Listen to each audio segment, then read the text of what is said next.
So you guys know we're doing the dating game portion first, right? Oh, Okay. shit. Let me open that up.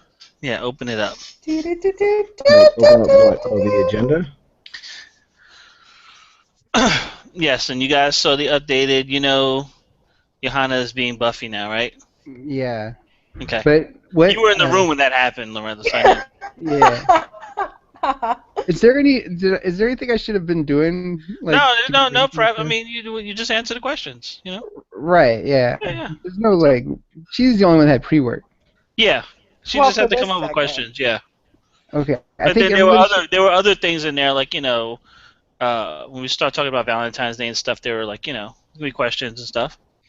I think everybody should turn down their volume as much as they can on their headphones, because I Are you hearing an echo? Yeah. I mean, I think if everybody just turns down the volume on their headphones, it's like the best thing we can do. Okay. That's my theory, anyway. All right, McKenna, you ready? Mm-hmm. And McKenna, you are Katniss, right? Hell yeah. I'm the girl on fire. Thank you very much. That's right. That's how I like to be in more ways than referred. one. On fire with We'll clear gonorrhea. that right up, girl. Are you referring to a burning sensation, Lorenzo? Let's see. I'm checking my email. Mm-hmm. Yeah, that's what I thought. Change the subject.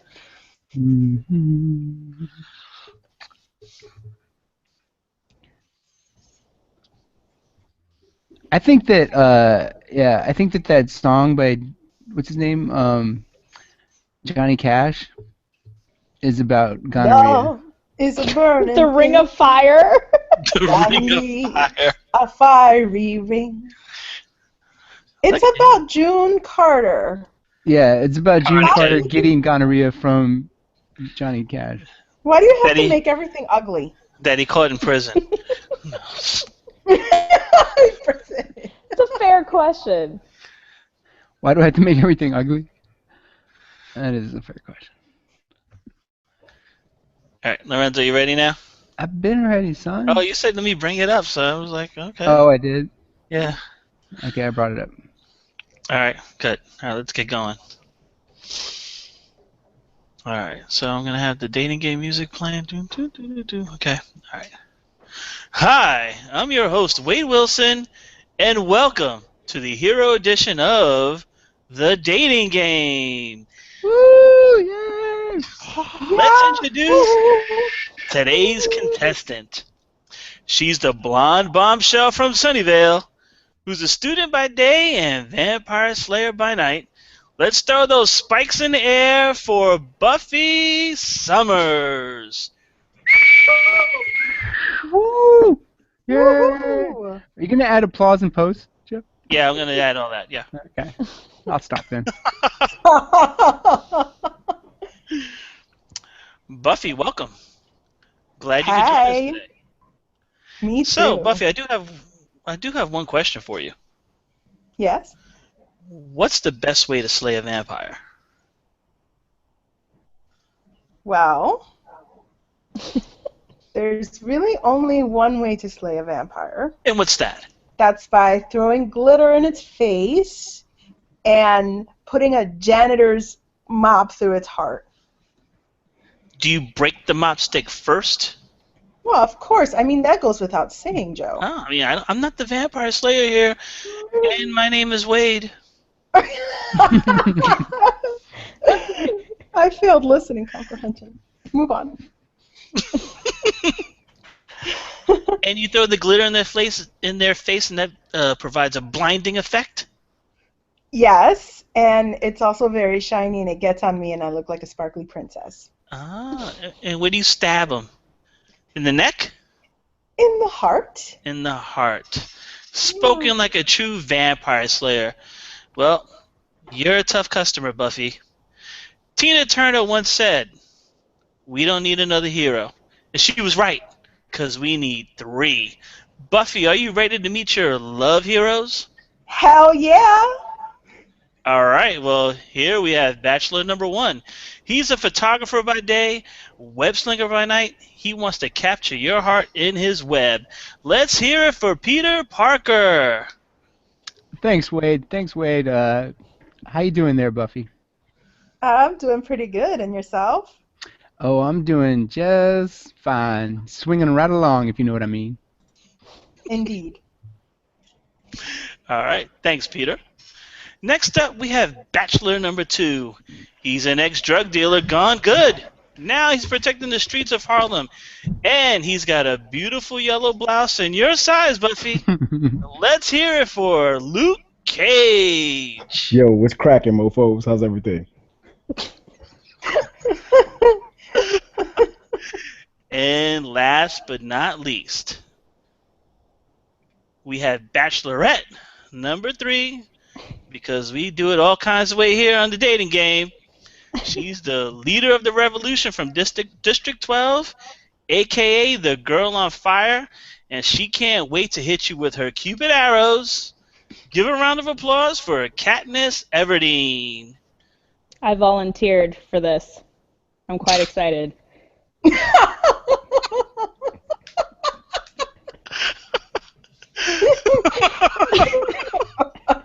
You volunteered as tribute, yes.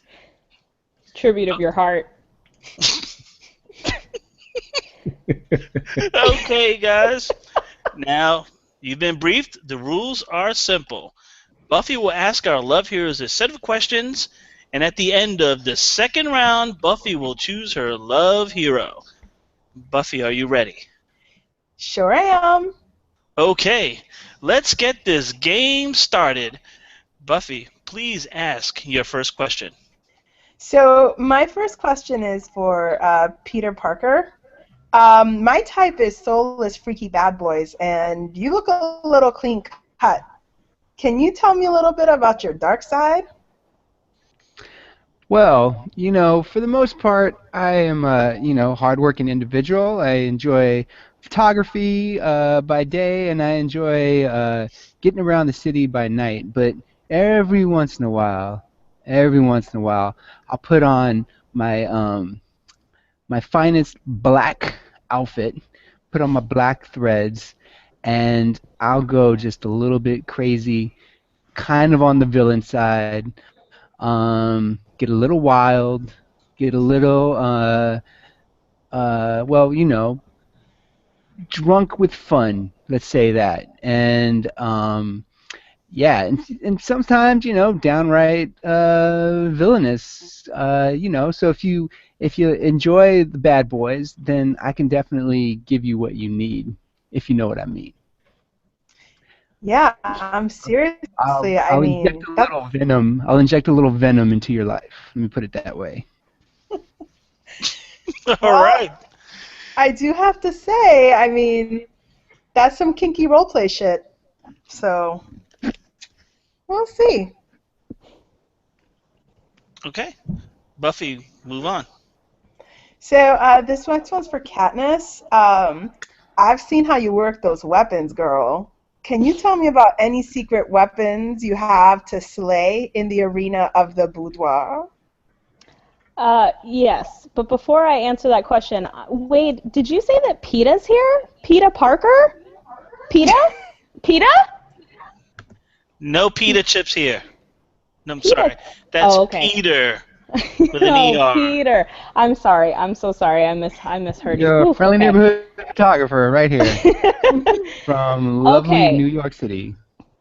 Any weapons that I might have in the bourgeois? Well, I mean, I think that, the fact that I am the only woman on this panel, I mean, you have to know, right? I tried it out with men. All these men just kept falling in love with me. I didn't really feel it. One guy decided he needed to become a revolutionist because of it. This other guy, I don't even know what happened to him. I didn't see him for 6 months, and then he just expected for us to, be together, whatever. So it's all about women. So I think just the fact that I have a certain weapon that these other guys can't offer for you, what can I say? I think that speaks for itself. Are you talking about glitter? Hey, speak for yourself, sister. My tongue action is godly. Don't worry about it. Don't you get nothing to worry about. Hmm. Okay. Buffy, your next question? My next question's for Luke Cage. What up? I need a okay. I need a man who can carry his own weight in the Hellmouth. What makes you qualified to be my second in command out on the turf and the first in command in my heart? First and foremost, how are you doing, sweet thing?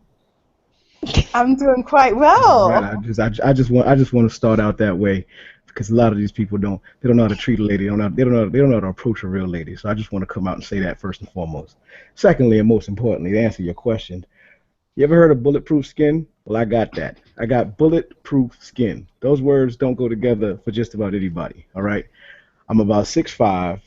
I stand 6'5". I'm about 245 pounds of pure muscle, and not just regular muscle, black muscle, and not just regular black muscle, black bald muscle, and not just regular black bald muscle. We're talking about black bald muscle from Harlem. You ain't never seen any of that. You ain't never seen any of that, sweetheart. I'm telling you right now, you ain't never seen any of that. You don't know nothing about that.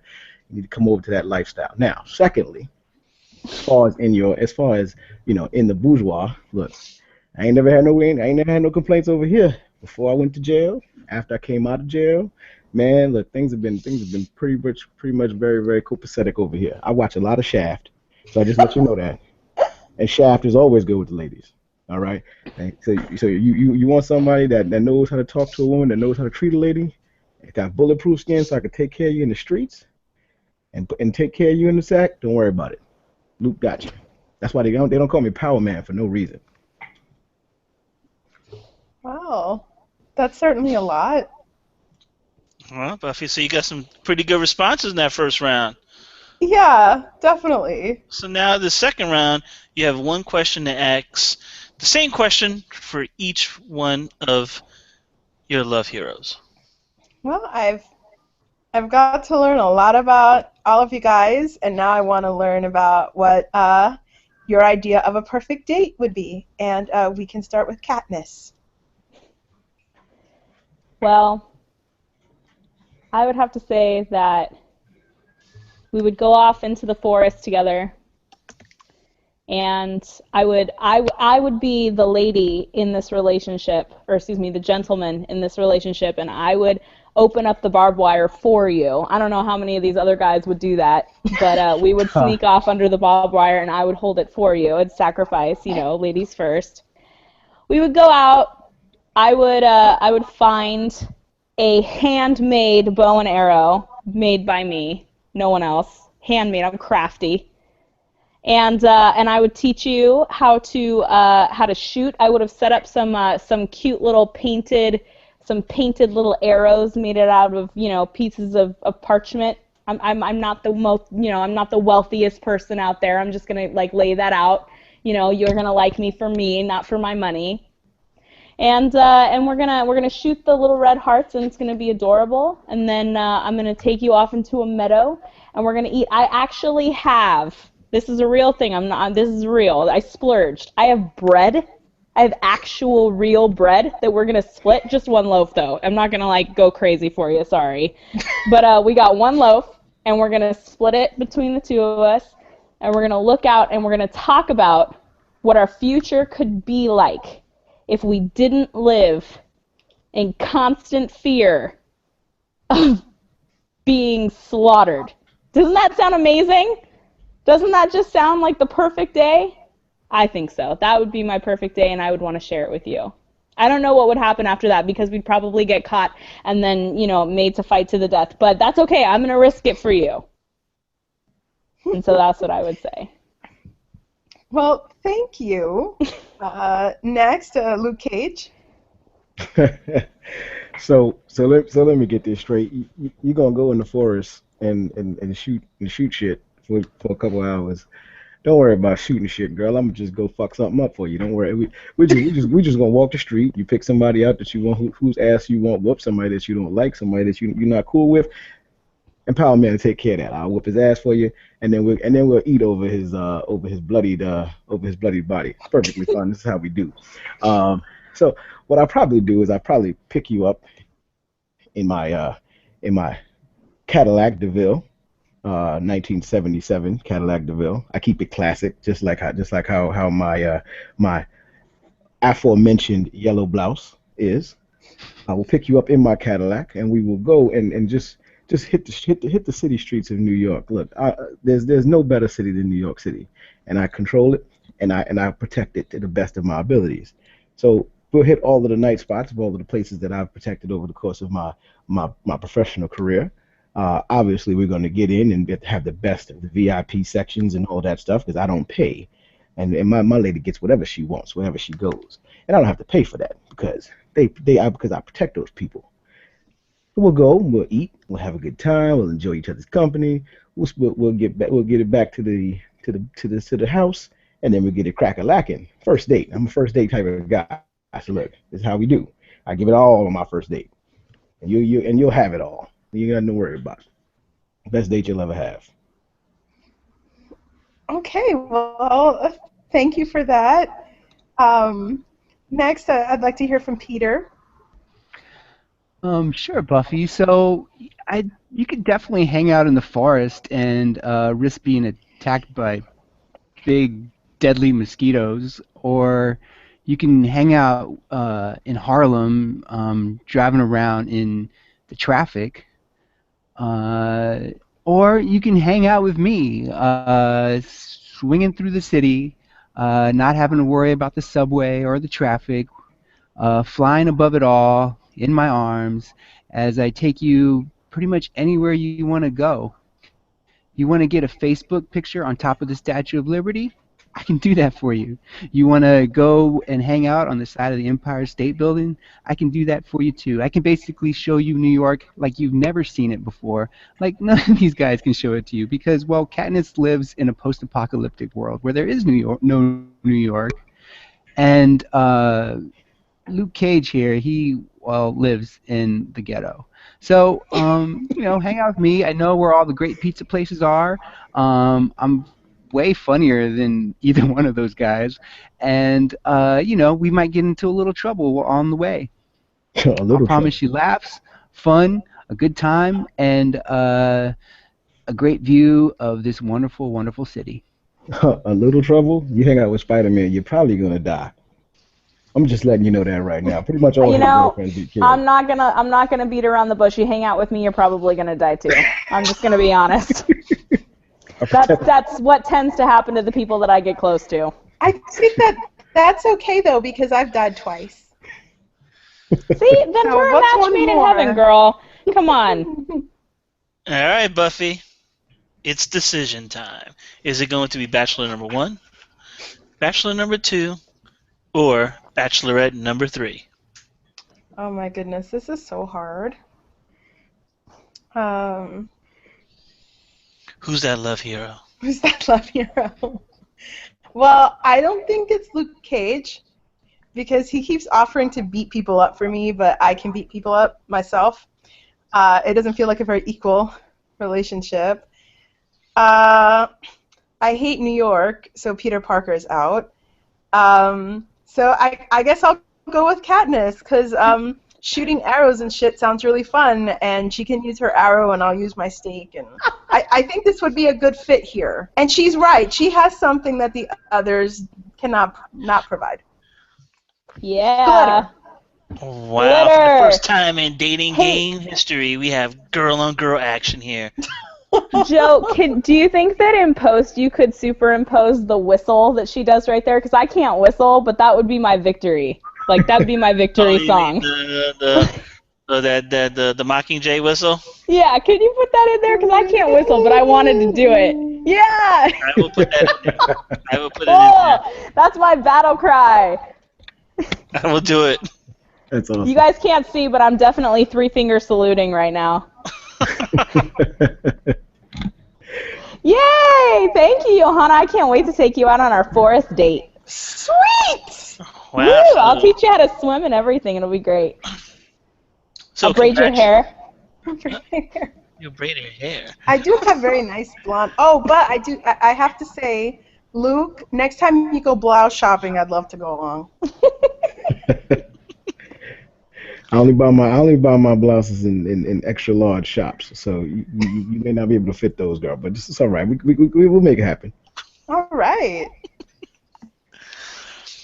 All right, Katniss, congratulations. Ooh, Congratulations thank to you, Wade. the lovely couple. Yay. Hey, Peter, you wanna go fuck something up? I'm kinda mad right now. Let's do it. Let's New go. York City, baby. New York City. All right, ladies and gentlemen, that ends the game, but not the show. Happy Valentine's Day. It's the Agents of Helm. Let's meet the cast. As Buffy the Vampire Slayer, we have Johanna. Hey. Oh, I'm sorry. Let's make the magic happen. All right, as Bachelor number 1, Peter Parker, aka Spider-Man, Lorenzo. AKA Double Hands. What's going on, Joe? What's up? As Bachelor number 2, Luke Cage, aka Power Man, Malik. Yo, you wanna fight? I'm your action, baby. And last but not least, the winner of the dating game, Katniss Everdeen McKenna. Thank you. I won. Yes. Let's talk about it some more. About how I beat the boys at the Bachelor game. That chick always wins. Yeah, that was no surprise. The game was fixed. Exactly. Hey, I think everybody's a winner. You guys get to think about it for a second. I get to think about it for a little bit longer. It's exciting. Katniss never loses. That's the whole point of the thing. Katniss never loses. Girl on fire. What? Well, guys, it's Valentine's Day, or it's upon us. Any big plans? Anything crazy going on for you guys? It's just Saturday to me. It's just Saturday to you? Yep. That's it. That's it? No, I'm getting out of the country, so That's right, yeah. I'm just gonna slip away. I'm going to a gay bar alone to go see a friend sing. Everything sounds pretty sad so far. Johanna, liven this up. What are you going to do? Make it up if you have to. I am going to go salsa dancing on top of the Rockefeller building. It's a special thing. There's going to be a 5-course tasting menu created by Marcus Samuelson of Red Rooster. And then we're going to stay at a really nice hotel that overlooks Central Park. You're making all this up. Really? That's what Joe told me to do, Lorenzo. You know what, Johanna? That sounds like a perfect evening. Yeah, it does sound nice. Sounds like a perfect Valentine's evening, which brings us to our first topic. Let's I want each of us to come up with something like let's describe the perfect Valentine's Day. What can we tell people to do as their to create that perfect Valentine's Day? Let's start out with the pre-dinner. I don't know what you call that, but like what you do before dinner. So, Johanna, since you have this wonderful evening planned for Valentine's Day, can you tell us what happens before dinner?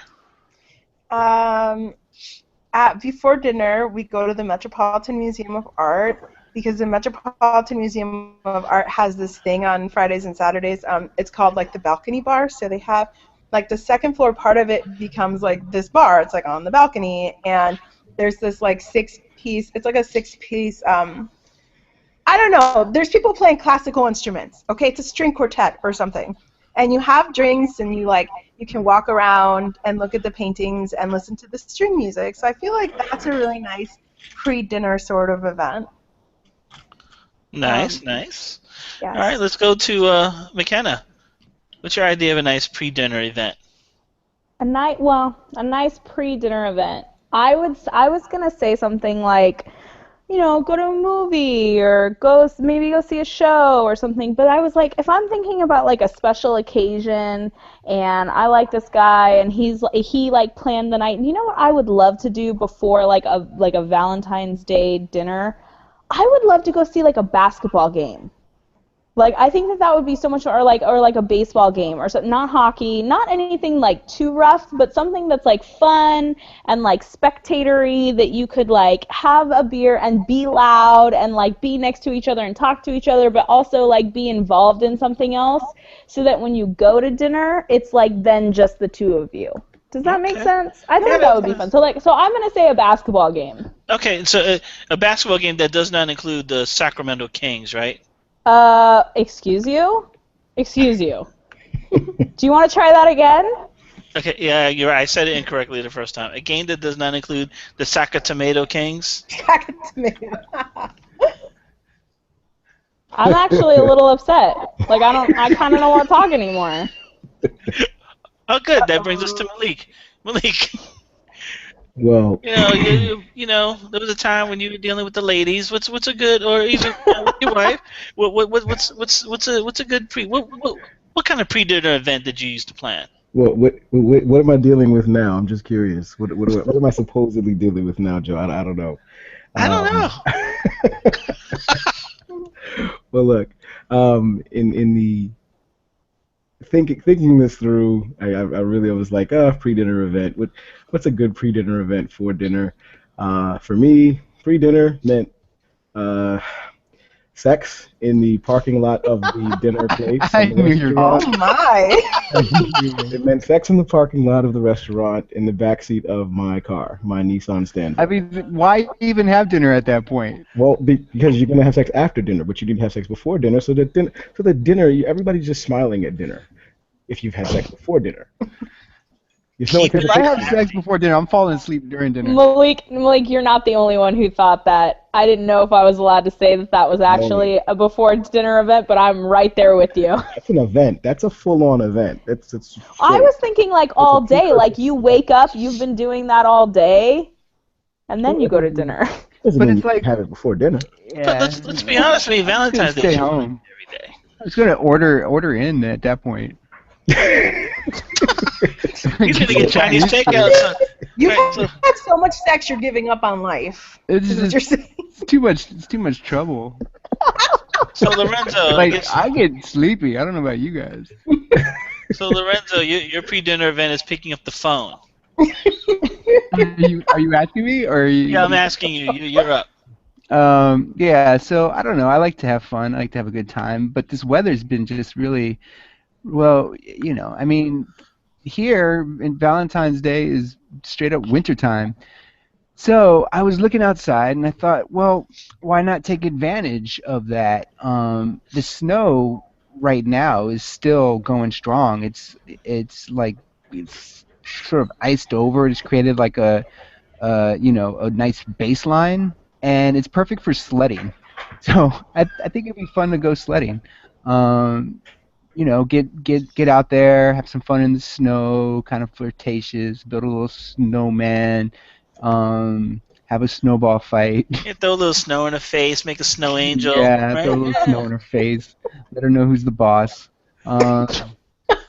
Yeah, and then you do that, like you can do like a little, just one sled, right? So you get to ride in the same sled, and you guys can do like a pile on, and we just crash into the bottom of and do some jumps. I know like all the great places to go sledding because I happen to have a kid, and so over the years I've learned like a lot of secret places that other people don't know about. So they're like quiet places that we could have some privacy with some really great slopes in Prospect Park, and over here in Sunset Park there's a couple of places.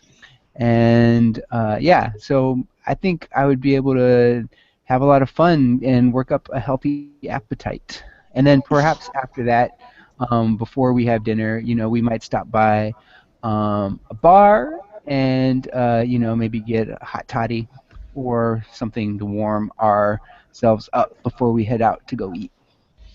So, while we're with you, Lorenzo, I want you to complete the evening for me. So, where are you going to dinner? What are you doing after dinner? And what are you doing after dinner, if there's anything like that? Well, Joe, it took me this long to prep for that first question. So, off the top of my head, Just wing it. Yeah, no, definitely, definitely. So for dinner, like I said, this is sort of winter time. Otherwise, it can be a little bit trickier because I do enjoy like being outside and doing things outdoors. But with the weather being what it is, it's a good idea to maybe come in from the cold. There are a lot of great restaurants down by the water over on Columbus Street. I think that's what it's called. Um, Down like in Red Hook.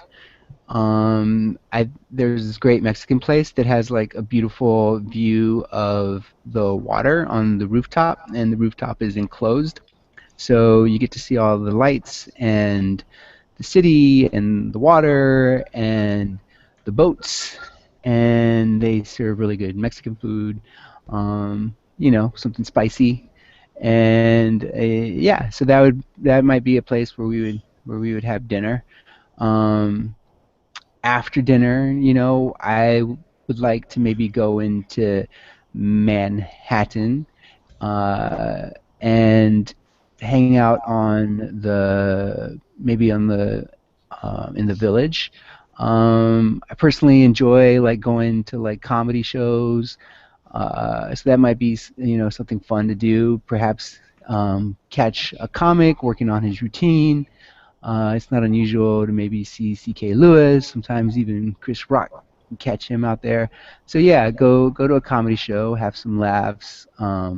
Then after that, there's a bunch of bars around there, and have a drink. New York's great. You can always stop by places right there, like on West Third, where you can go get a drink and then pop into another room and do some dancing, depending on what your mood is. After that, there's this one place, which its name is escaping me right now, but they have ping pong over there. It's also like in the West Village over by West 4th Street. They have ping pong and they serve sake. And yeah, so I would like to go there and just have fun.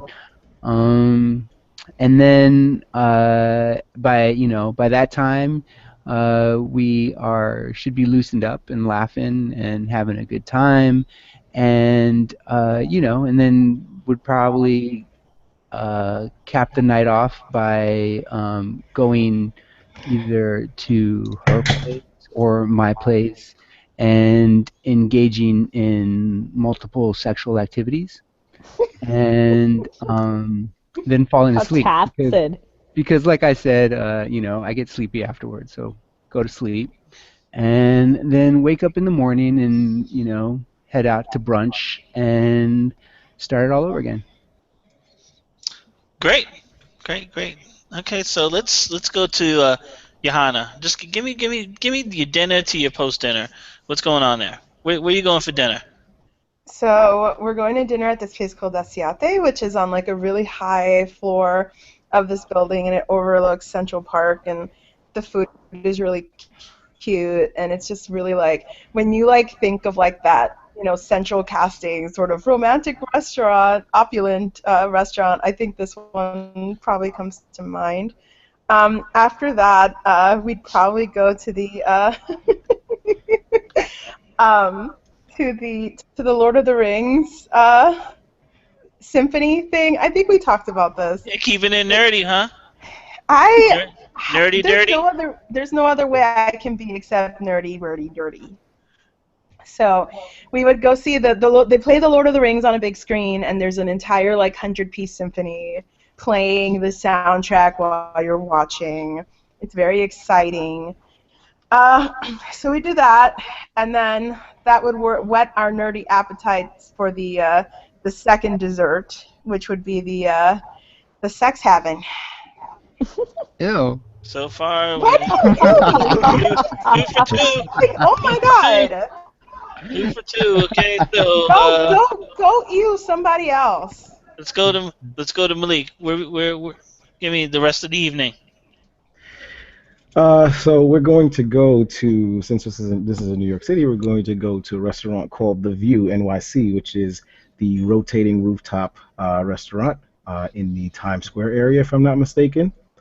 And I would prefer to have my own. I would prefer to like be able to have a specialized menu for this, filled with aphrodisiacs. So all this is Valentine's Day after all, so we should have all aphrodisiac based foods. So for appetizer, we'll go with Roy oysters with eel sauce and lemon garnish. For our main dish, we'll do some salmon with wild rice and chili peppers, some grilled asparagus and avocado salad. And for dessert, would be vanilla ice cream with pomegranate sauce with a little bit of fruit on the side, some bananas, some watermelon, some strawberries, a little bit of that. Um, the other event after we leave the restaurant, of course, we're going to the strip club. Of course, we're going to a strip club. We have to go to a strip club. That's when you go on Valentine's Day. You got to go. Gotta go. So we're The gonna Valentine's Day strip club visit, of yes, course. and we'll get her a dance. We'll get her a dance. So so she's not feel left out. We get me a dance. We get her a dance. We enjoy each other's company. We get one room with the two of us and one lady, and it's really and it just make it really fiery up in that room. Uh, and then after that, we'll take it back home and. You know what? The night has been so sexually charged. Of course, we had sex before then. We ate. We have all this aphrodisiac. So something's going to happen when you get together that evening. But we'll just have some red wine. We'll sit down, relax. I'll rub her feet, and we'll watch a movie. Whatever she wants to watch, she can pick it. I don't care how bad it is. She can pick it. We'll watch a movie. We'll chill out. And if something happens, great. And if it doesn't happen and we fall asleep on the couch at 3 o'clock in the morning, just thinking about the night, it's perfectly fine. It's cool too. We'll get it in the next day. Don't worry about it. Maybe you could watch Addicted and The Boy Next Door, a double feature. I'd rather watch the first half of Titanic and not see the second half when the boat actually goes down. Ah. That's a great lead into McKenna. It is. Oh, thanks, Malik. No problem. Tee it up right there for you. Can't pass that right off. So we've just left the basketball game. The Kings have won, obviously, or the Nets, depending on who's playing. And then we're gonna take it over the bridge into Manhattan, and we're gonna go to Chinatown. And I'm gonna tell you why we're going to Chinatown. Yeah, why Chinatown? So I'm going to tell you. So the person that I'm going to be with at this point knows that 3 of my favorite places to go eat/drink are in Chinatown. So the first place that we're going to go is this little hole-in-the-wall Chinatown jewel called Prosperity Dumplings, where you get 4 of the most incredible Chinese dumplings that you've ever eaten in your entire life for $1. So we each get 4. I, of course, put a ton of sriracha on them, and I eat them.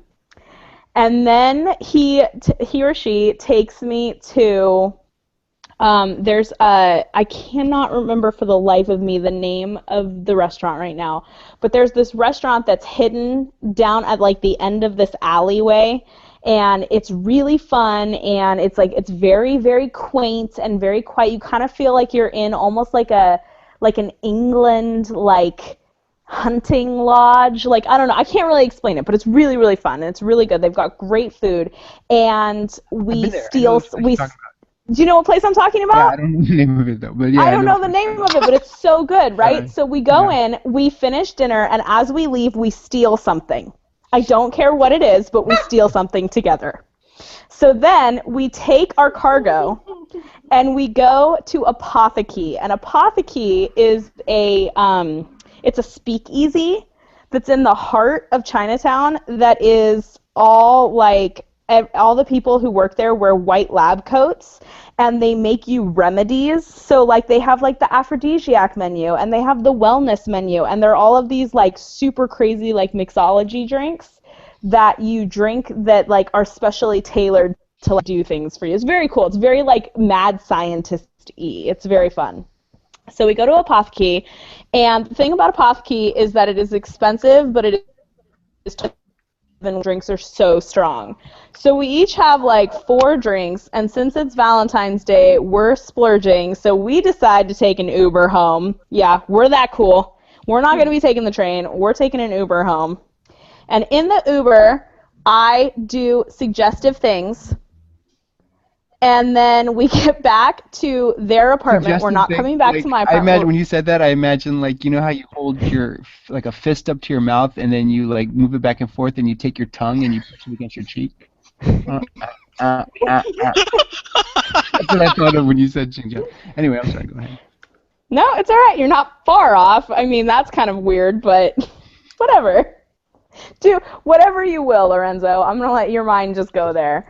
So then we go back to their apartment because we're not coming back to my apartment. And why is that? Why is that? You can't have. I'll tell you why that is. Okay. Because it's Valentine's Day. So we're going to do something crazy. We're going to make it an event. So we are going to sleep together. And by sleep, I mean have sex. Anywhere in the house except for that person's bed. So it could be in a roommate's bed. It could be like anywhere else but in that bed. We're gonna make it a thing. But the whole thing starts with a lap dance. Yep, that's what's gonna happen. Who's giving? Who's receiving? I'm giving a lap dance, and then we're just gonna go for it anywhere but in the bed. And then we're gonna do that until like 6 in the morning. And then we're gonna fall asleep. And then at anywhere but the bed until 6 in the morning can get uncomfortable after that. Especially when you get to the bathtub. I'm just saying, yeah, there's a bathtub, counters, everything else in the house is often I hope you got some hard. Advil. Hope you got some Advil or leave. Like the floor. I mean, I got stronger than that. Chairs, lovely. Like, you can get like all cramped up. Sofa, you can get like I don't know, sofa burn. Sofa burn. I hope that roommate don't catch you butt naked in his bed at 6 o'clock in the morning. No. We've thought about that. The house is empty. We've sent them to like Washington. They're in DC for the week. You've or just whatever. sent them in a little box to Washington. For the week. Exactly. Valentine's week.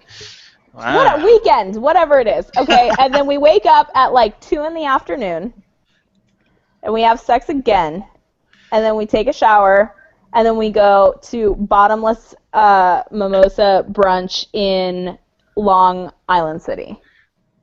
Very nice. And we play Cards Against Humanity at brunch. Yep. Very nice. Very nice. Sounds fun. It's like sounds very athletic. A very athletic evening. That's doing too much, man. That's doing too much. All right, so I am a youngling. That is true. So Valentine's Day is not done. I mean, you need a soundtrack to go with this.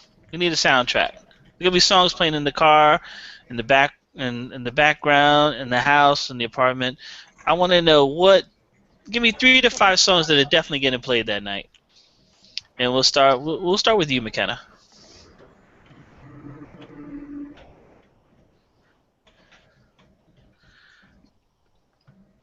McKenna, get out the bathtub.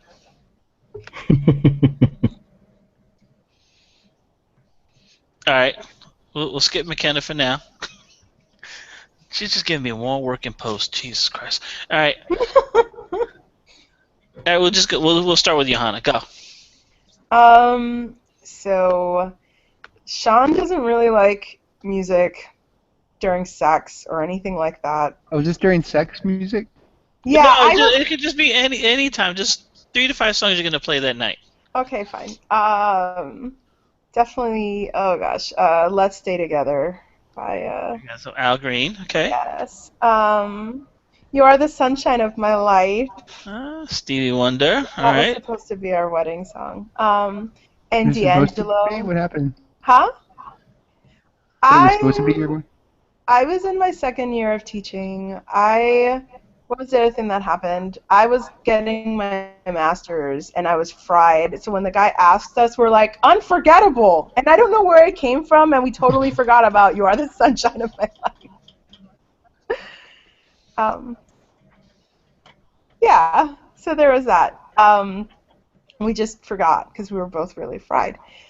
So You Are the Sunshine of My Life and How Does It Feel by D'Angelo.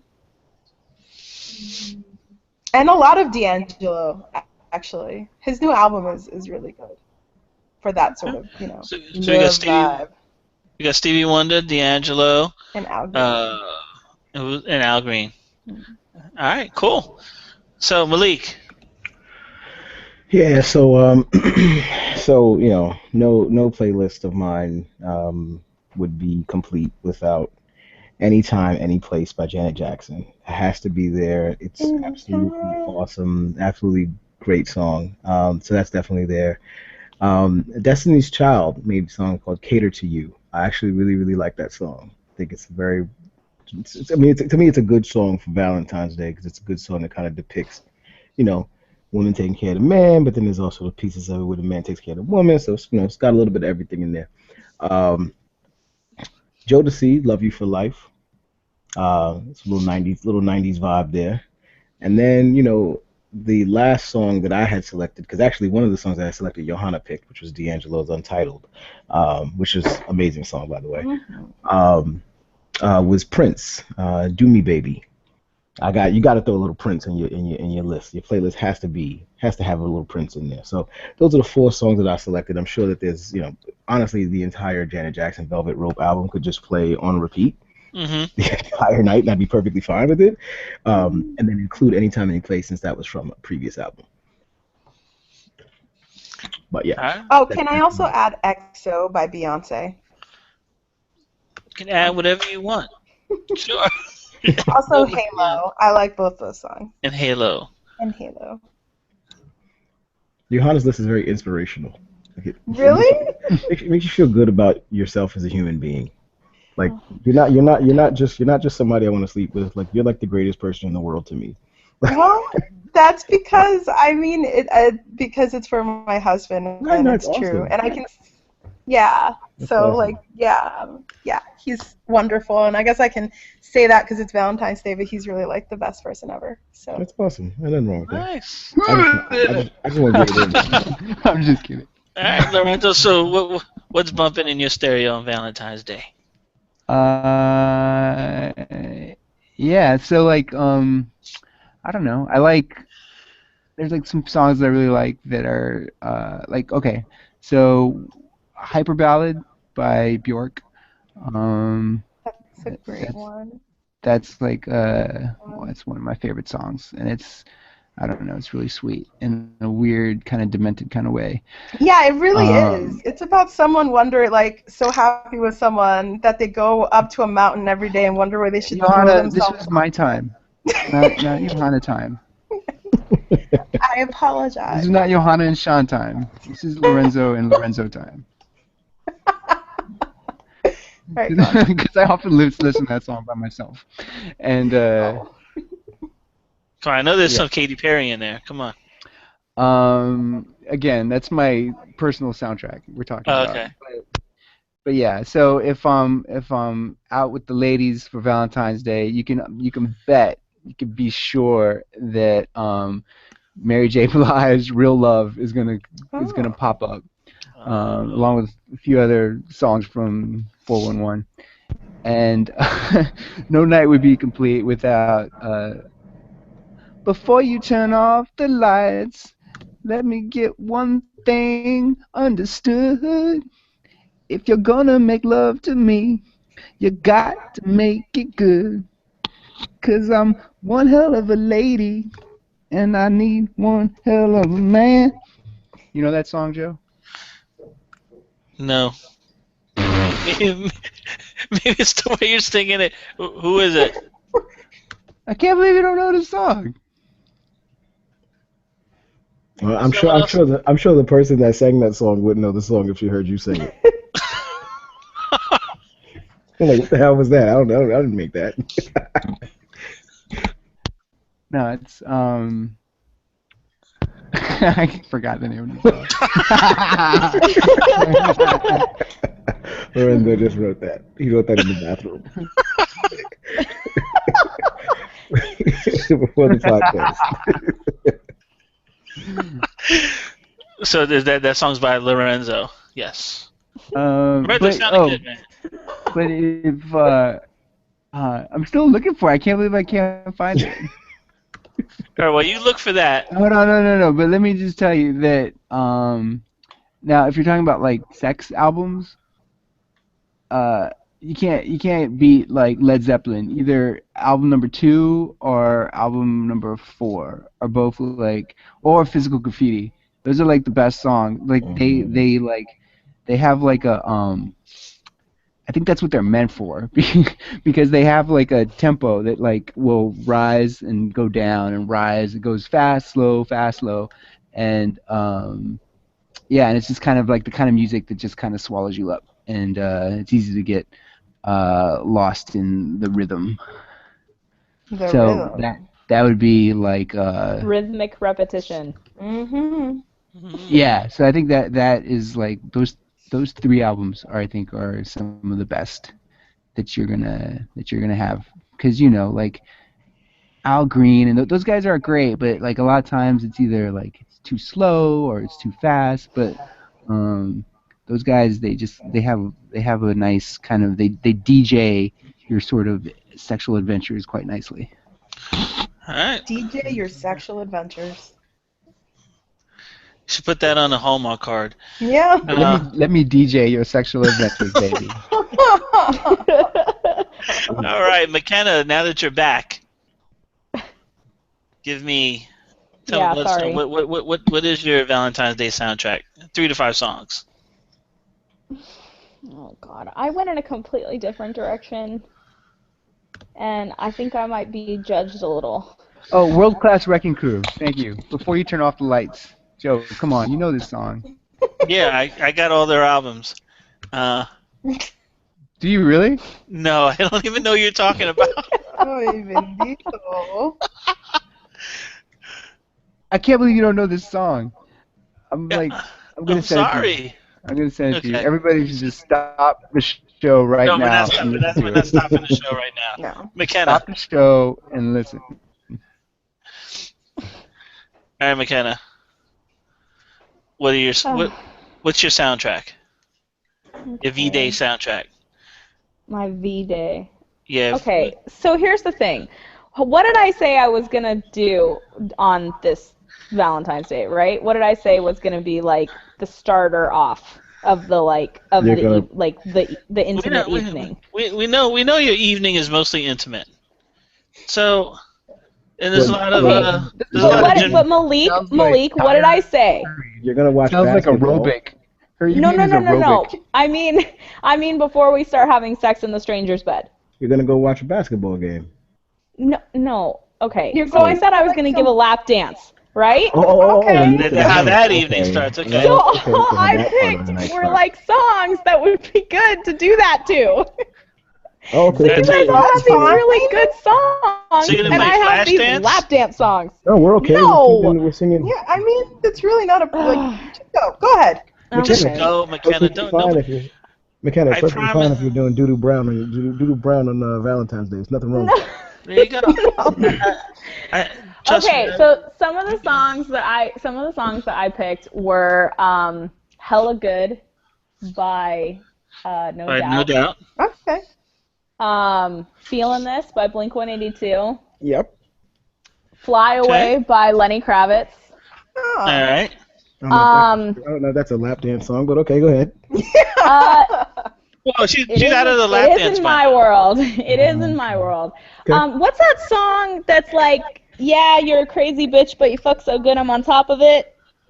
Good Lord, you and Lorenzo need to share playlists. I'm serious. Who? You and Lorenzo need to share playlists. I have no idea what these songs are.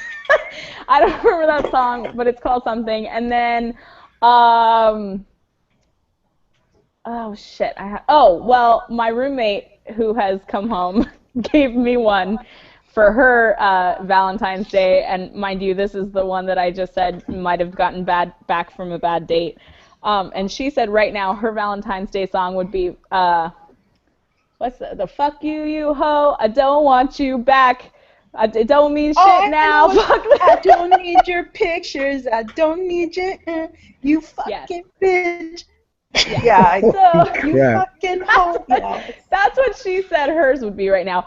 But What but are you yeah, guys so I listening This picked. guy to? probably is going home thinking, man, things went all No. right. No, it's This not. day went okay. I just picked all of these these lap dance songs, which now I guess doesn't really. I think I should have thought of like nicer songs, lovey songs. But I picked all the songs I would dance to. You missed And a then the good last one, one, McKenna. the last one I picked is actually sort of it's a dubstep song. Have you guys ever heard of Porn Step? Yes, I have. Yeah, I that's have. my last one. That song is actually pretty good. And McKenna, just to let you know, it's Valentine's Day, and based on the night that you've described, I don't think the guy gives two shits about what was playing on the damn jukebox. I took him to a basketball game. We got really Exactly. good drinks. We ate great Chinese food. You're probably getting arrested the next day for whatever the fuck you stole. Not You true. know, That's not true. it's New York and Gave you're on him a camera. little. I gave him a little, gave him or her a little something in the cab, and then I said, okay, let's go back girl, to your that's place more than and have. suggestive. Okay, That is more than okay. suggestive. Let me rephrase. I She gave him the suggested. fist to the face and then the tongue on the cheek. And then I take him. We go back to his or her apartment, and I'm like, okay, great. Now I'm ready to go, and it's like probably like 1 o'clock at this point. I'm like, or midnight. I'm ready to go until 6 in the morning, as long as we do it anywhere else in the house but your bed. That's the challenge. And then I put on that song. I think the guy would be pretty, or the girl would be pretty stoked. Yeah, but I don't think they'd care about the music that's being played at that moment. That's what I'm McKenna, saying. I am telling you, going like that much time out of bed having sex you're just begging for like a back spasm. Oh, Lorenzo, They it's don't not care, like Lorenzo. Lorenzo, it's not like I'm trying to see if I can do it. I'm saying that's what's gonna happen. Carpet burns. She stretches out. Oh, Stretch out. Get a stretch. I mean, the vagina is very kind of stretchy. stretching out. Oh Very God. There's air Oh, mattresses. God. There's air mattresses. We don't have to worry about that stuff anymore. Hey, In fact, I've lost track of the what last we're talking about. the last 3 times? The last 3 times I've had sex has not been in a bed. No, but how long did it last though? Did it last more I than don't like really want to five, tell you. 5 hours? If it lasted more than 5 hours, I guarantee you like were in like uncomfortableness by the end with like cramps and sore neck. I don't know. Lorenzo, you might be doing something wrong. If it lasted more than 5 hours, I'm gonna put my damn mic down and applaud you. Applaud him. Don't. Well, she's part of the daggone mix. I mean, she's got to get the applause. He can't. Maybe She he'll doesn't listen to the really. She doesn't really have to podcast. do anything. But maybe he'll listen to the podcast and appreciate his applause. Oh my God. Lorenzo. Yeah. Offended. I am offended. I am offended as well.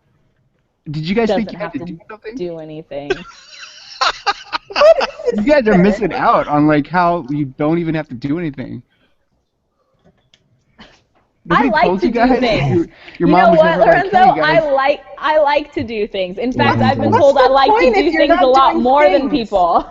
But I'm just saying, you can like opt out at any moment, and it'll still happen. You know, like Well, what's fun in what's that? the point of that? you could just, I mean, because it gets tiring. I don't know, like what you guys are doing, but yeah, sex can be very tiring. Tiring.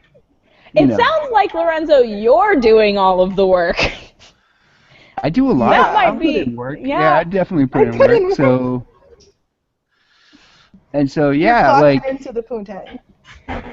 yeah, you clock in, do your time, finish your shift, and then go to sleep. Oh my It's not a God. job, man. It's not Oh a job. my God. Clocking You in, know what? clocking out. You know what? If I was a virgin Chilling. and I was hearing you talk about sex like that, I would never want to have sex. Okay. Because you're all like, it's a job. It's tiring. Well, look, now, Johanna, there are some things that are jobs, and they're jobs Yes. for a reason. That's a very good point. All right. I will say that. So, I'm surprised. I'm surprised nobody mentioned Nine Inch Nails. I thought this is what we've Oh. been talking about this whole time. What? What? Um, If I was going to have a challenge evening like McKenna is planning, I would definitely put on some Nine Inch Nails. Yeah. I think challenge evenings are fun. I think that okay, yeah, you're gonna have sex every night.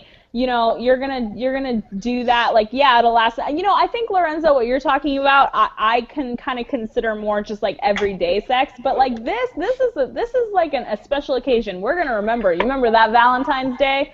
You remember that Valentine's Day where we saw the Nets game and then had Chinese food and then had sex for 6 hours on the floor? Like, I don't know. Oh my That God, sounds McKenna, like have you had sex for 6 hours on the floor? I decline to answer that. I don't think you have. I decline to I don't think you answer. have, because That's you would a yes. know No, then that it is But you know what I very said though? uncomfortable. But I said anywhere in the house, including other people's beds. That's a That's yes. just- That's a that's just yes not then, cool. Lorenzo. Lorenzo, she just answered your question because pleading the fifth is pretty much admitting guilt. So I mean, it's I a don't think yes. she has, because otherwise she would know that it's not pleasant. All right, so let me rein this back in here because this is going to probably lead us into the next topic. The Valentine's Day for you, Lorenzo and McKenna, you guys are single. Uh, Valentine's Days for you guys is like what? Is it very special to you? Do you consider it like something special? I hate Valentine's Day. So honestly. do I. Oh, Lorenzo, I'm so glad you said that. Like, it's Ah. I mean, I've hated it since I was a little kid, and I didn't Ugh. because it was always like so much pressure to get enough Valentine's Day cards, and I never felt like I got enough Valentine's Day cards. In fact, we had a Valentine's Day Oh. we had a Valentine's Day party the other day at work, and I think I got one Valentine's Day card. I only got one too. Yeah, were you even there? No. Okay, well then shut up. I was there. You were busy. You were busy taking pictures. I mean, true, Yeah. but people forget about me, I think. Oh. How? Forget you? How? You, Lorenzo, forget you? You guys, I think we had a breakthrough. I think we now know a very No, we're small getting root. like way off topic. Don't even get me started. Clearly they don't know you, Lorenzo, because how could they forget? Yes. Yeah, I mean, anyway, so like, it's just okay. So then, like, if you're whatever single, right, and you're dating somebody, then you have to like deal with this. It's just like an event where you have to like plan stuff and figure things out. Joe, And are like, we at the point where we're telling stories yet? No, not yet. I'm just saying, like, I'm just asking, like, from a singles person's perspective, which you and Lorenzo are. I just want to know it can if be very Valentine's stressful. Day It is puts a lot still. of it puts a lot of pressure like on whatever kind of relationships you might be having at the moment, and it also to me personally, I know a lot of people maybe don't feel this way, but to me it just feels like something that Hallmark made up. It feels like totally commercialized and unnecessary. And I mean, aren't we supposed to be having Valentine's like every day? Exactly, Lorenzo. Exactly. And McKenna, for you, Valentine's But Day, you hate seriously, it as Joe, well. I am Yeah. leaving the country. I'm going to Mexico, and they don't have Valentine's Day in Mexico. They do now, San Valentin. Yeah, I just made that up. I don't know whether. I know. And McKenna, you feel the same way? You hate Valentine's I Day? do. I have a very, very good story about how I feel about Valentine's Day and how We're I not telling kind of stories yet, disagree. McKenna. Am I about to tell I mean, a it's story? coming up No, like I'm it's saying coming I up like have in a 2 minutes. story. Yes, and I will explain that. I think will kind of encapsulate my feelings about Valentine's Day and my feelings about what somebody should do for somebody on Valentine's Day, which I actually kind of disagree with Lorenzo. Like, I don't think that just because you're in a relationship, you have to like put any pressure whatsoever. Especially, I think that also like something that couples, like especially new couples, of the biggest mistake that they can make, especially when it comes to Valentine's Day, is not talk about it. Because for all you know, you've planned this like gigantic, crazy, awesome thing, and that other person is like, no, I don't want this, or you're that person that's like, whatever, I've never celebrated Valentine's Day, and then that other person is like expecting like this grand gesture, and then it turns into a fight. If you guys just talk about it, get on the same page like a week beforehand, there won't be a McKenna, you fight. obviously are very young. Like talking to people about stuff is totally useless. Talking to a woman Oh about my god, what are she you wants serious, is Larissa? a complete waste of time. Like I if just spoke to my parents, and my because parents they'll be are, like, I would like oh to say, a good age, and they said I was like, so are you guys yeah, doing maybe anything for after 10 or Valentine's 20 Day? years it works, but They've like been together for like 7. but no, like 'cause women they never tell you what they really want. Oh They my they tell goodness. you like because did did you see Gone Girl when she's talking about like how she was cool? I don't know. Did you see Gone Girl, McKenna? No, I didn't see it. Johanna, you saw it, right? And Yes, I you read remember it. the part where she talks about how she was the cool girlfriend? Yes, drinking Okay, beers with the boys and acting like, yeah. right. I mean, that's what it is. Is like during that stage of the relationship, a girl's not like being straight up telling you what she really wants. She's telling you what a combination of what she thinks you want to hear and what seems like the right thing to say and what she kind of wants. It's just useless. Like if she tells you she doesn't care about Valentine's Day, do you think that really means she doesn't care about Valentine's Day? Look, I have a story that I'm not allowed to tell yet, so I'm just gonna wait until I can tell the story. All right, hold off. Okay, let's move on to Johanna and Malik. You guys are married. Is Valentine's Day the same as when you were dating or single, or is it different? I'll let I Johanna go think first. Go ahead, I Johanna. think I think this is the first year that Valentine's Day has felt like a gigantic fucking chore. Like, I don't know. How long have we been together? We've been together for almost 9 years. It'll be 9 years in a few months. So we've actually, I mean, it's usually very exciting, like a couple of years, like we stayed and cooked at home and we did all this other stuff. And even with a kid, we're kind of like, okay, great, like, we're going to do something. And this year, I'm just like, fuck. Like 2 weeks ago, we got to do something for Valentine's Day. And at this point, it's like you have this whole record of doing stuff for Valentine's Day, and it kind of feels like if you don't do something, then there's some sort of decline. Um, so I'm like, Sean, we got to do something. He's like, okay, like, this is our budget because now we're adults and there is a budget. And so we're just like, we couldn't think of any place fancy. And it's like what we really wanted to do was there's this Mexican restaurant near our old place in the Bronx. And it has the best food, and all the Mexican food here sucks. And we're like, let's go there. We're like, great, like let's do this on Thursday. Aviva's with Sean's on, and we're just gonna do it. This morning, actually last night, Aviva's up till like 1 in the morning coughing. Today she was still coughing. Sean's like, I don't think it's gonna happen. Like I should stay with her. And what do you know? It didn't happen because our kid was sick. And so we're like, well, let's try next Thursday. So I feel like when you have kids, that's what happens. And you have this whole schedule with the kid. She's in preschool now, and it's even more difficult. It's difficult to plan everything. So one, it can become a bit of a chore to try to keep it up. Not even a chore, just like work. And then two, I mean, like you could just end up not having a Valentine's Day because your kid is sick or something else is going on. So that's what it's like. How about you, Malik? When you're married, Valentine's Day, 6 words. Don't mean shit, don't do shit. And bottom line is that's basically how I take it. I mean, by the time you've gotten married, you've gotten through all of the um, superficial holiday moments where you absolutely have to do something, or you feel an obligation to do something, and you're going to do the restaurant stuff, and you're going to see the Valentine's or the love story movie that happens to come out every year right around this time of year. So that everybody has to go out and see, whether it's a romantic comedy or a drama or, 50 Shades of Grey, which just happens to be Ugh. one thing, right? You know, so it's always it's always that kind of event and that kind of a moment. And I mean, when you're young and you're not married, this is an opportunity, but it's almost assured that you're getting laid. You're getting laid that day, right? Because if you have a girlfriend or a boyfriend, it's ending in that situation. It's definitely got to end there. And if you're not, I mean, if you're when you're married, You're saying not so. because what I'm saying is when you're married, there's no script to it, right? I think with Valentine's Day when you're single, there's a certain type. It kind of forces you into a certain type of ritual, and when you're married, there is no script to it.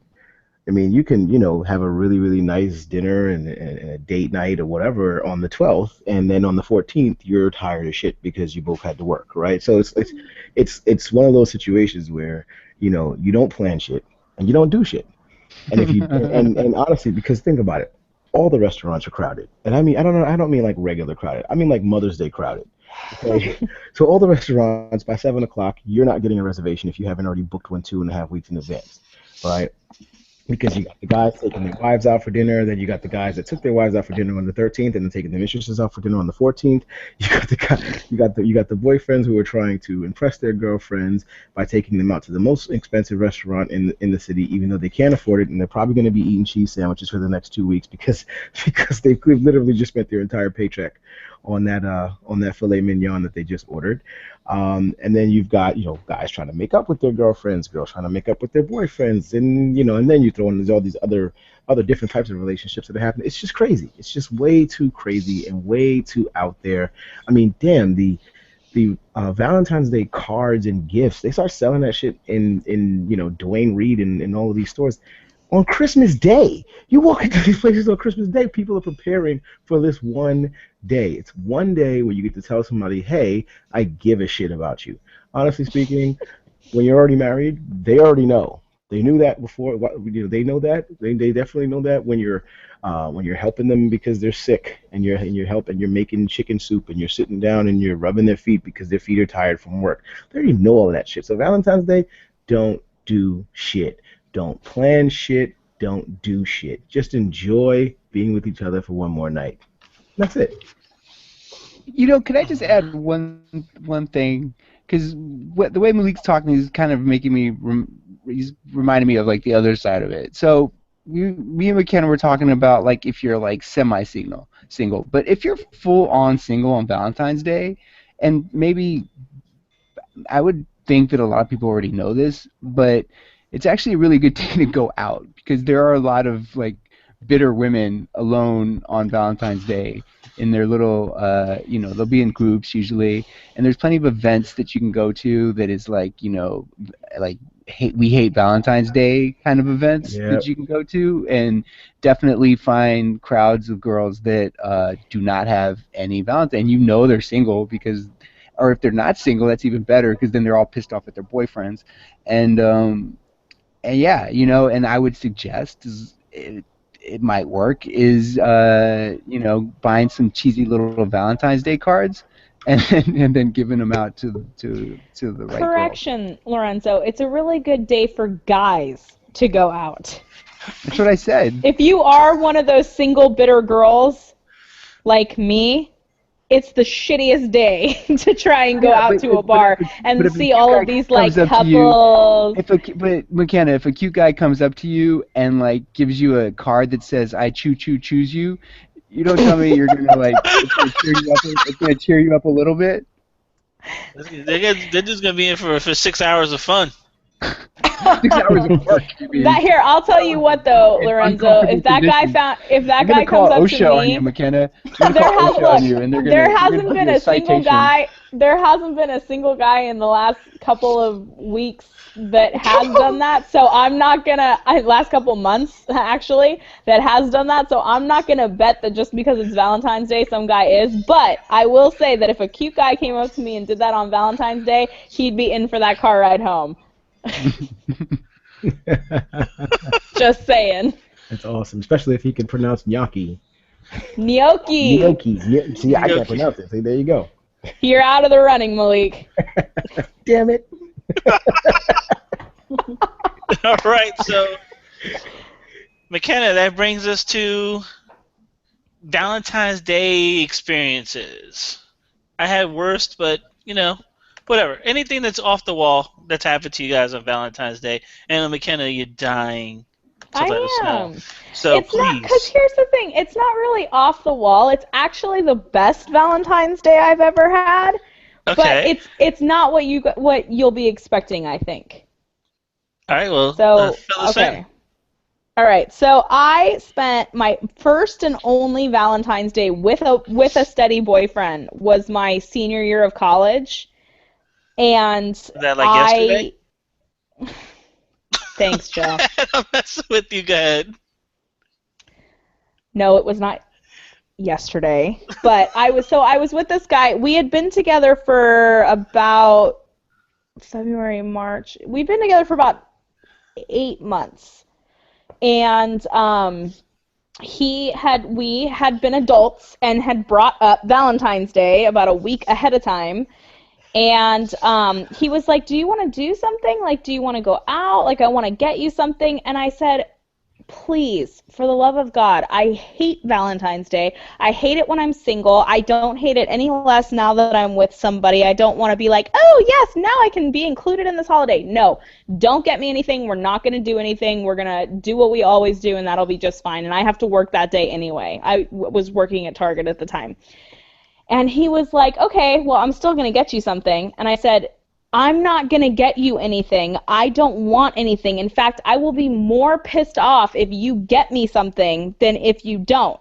And he would go, I hear you. I'm still going to get you something. So you might as well just tell me what you want. On and on and on. Finally, the day is coming. And I told him and mind you, we both have minimum wage part-time jobs. We're both students, so I don't want him spending a lot of money. I'm not spending any money at this point other than like buying food and, stuff at school. So I was like, I can't afford it. You can't afford it. Nothing. So that day comes, and he didn't end up having to work that day. So he dropped me off. He took my car, dropped me off at work, and said, I'll pick you up, and, we'll have our Valentine's Day. And I'm all pissed off at him because I know I don't have anything for him, and I know he's going to get me something.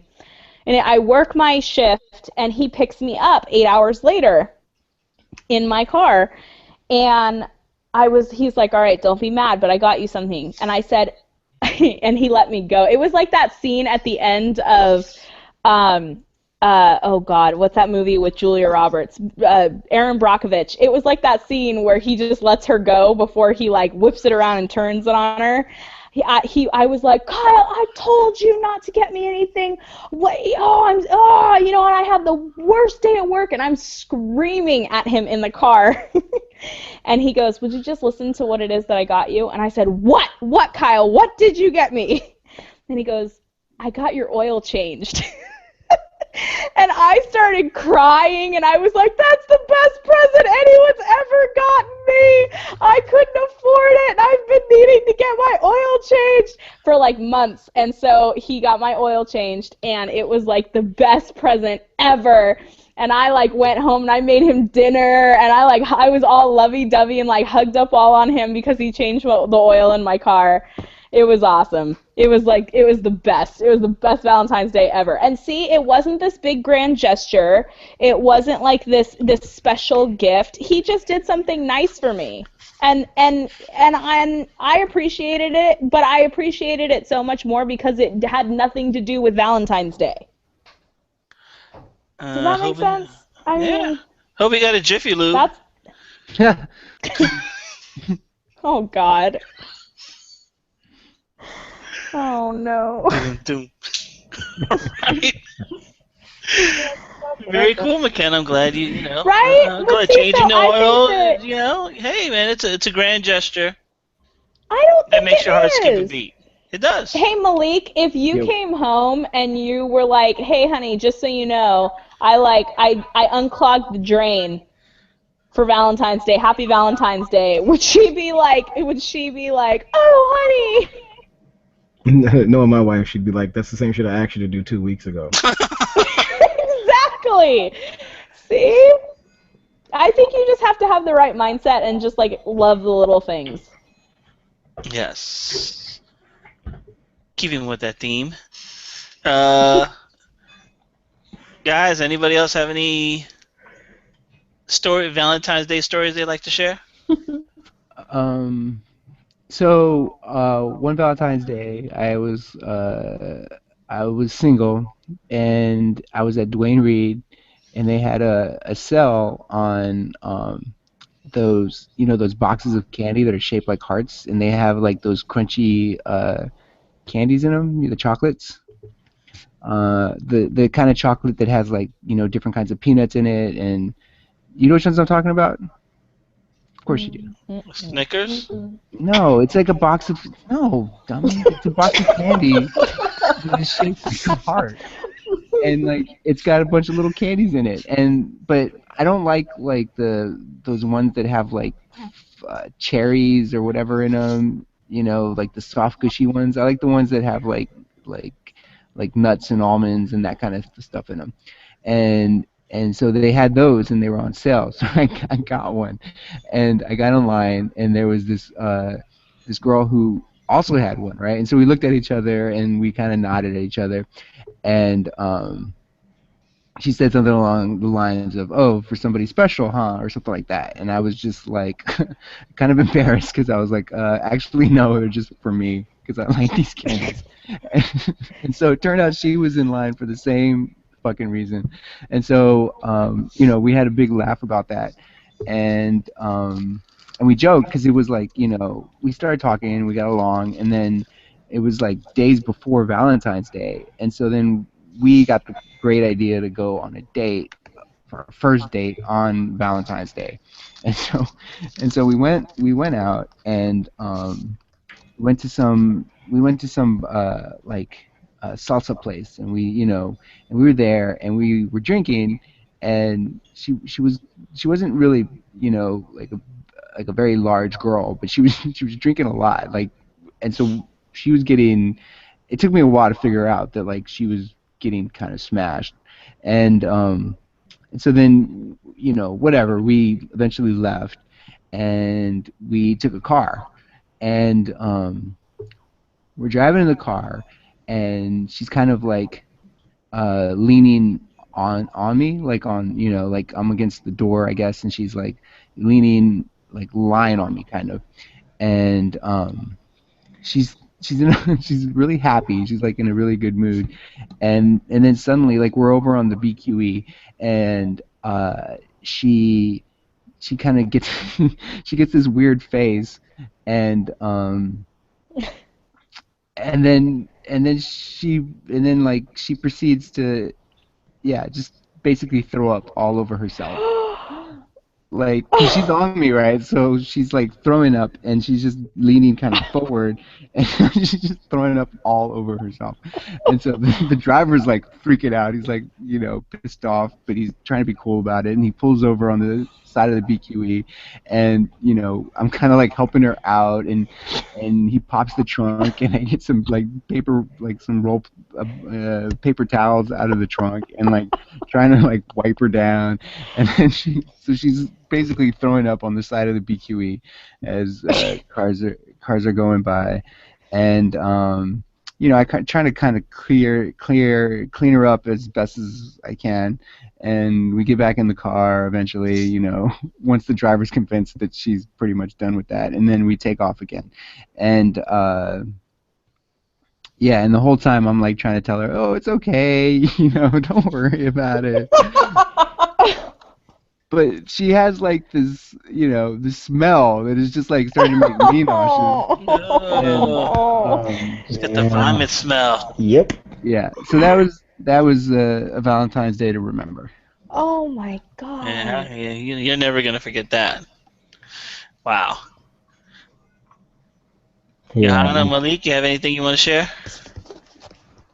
I guess for me, the most memorable Valentine's Day was probably it was a long time ago. So I was home for the weekend from school.